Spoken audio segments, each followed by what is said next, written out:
Benny Hernedy ungkap keberadaannya saat Dodi Reza terkena OTT KPK. Kini jabat PLT Bupati Muba. Di tengah kisruh tertangkapnya Bupati Musi Banyuasin, Muba, Dodi Reza dan sejumlah ASN Dinas PUPR Muba oleh KPK. Wakil Bupati Wabub, Muba Benny Hernedy pun turut susah dihubungi untuk memberikan konfirmasi.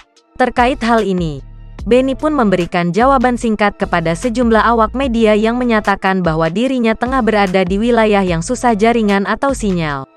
Benny menyatakan jika weekend dirinya hobi berkeliling ke daerah pelosok seperti ke Desa Muara Merang, Desa Muara Medak di Sembilang. Otomatis daerah ini tidak ada sinyal. Hobi tersebut mulai dilakoninya sejak pandemi COVID-19 melanda. Jadi Benny bukan sengaja menonaktifkan ponsel, tapi karena dirinya tengah berada di daerah yang jaringannya buruk maka itu sulit dihubungi. Disinggung mengenai akan ditunjuk sebagai PLT Bupati Muba, Benny belum memberikan komentar melalui akun WhatsApp pribadi miliknya.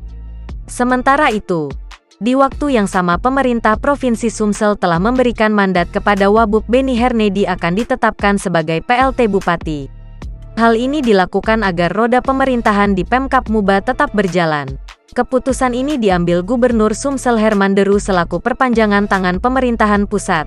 Pasca Bupati Musi Banyuasi Dodi Reza Alex Nurdin resmi ditetapkan oleh KPK sebagai tersangka lantaran terlibat kasus dugaan suap terkait proyek infrastruktur.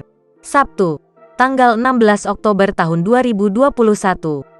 Penyerahan SK PLT Bupati Muba diserahkan Gubernur Sumsel Herman Deru kepada Benny Hernedy di Gria Agung Palembang. Sabtu tanggal 16 Oktober pukul 21 waktu Indonesia Barat. Dengan dihadiri sejumlah Porkompinda Muba. Jangan lupa subscribe, share, komen, dan like ya.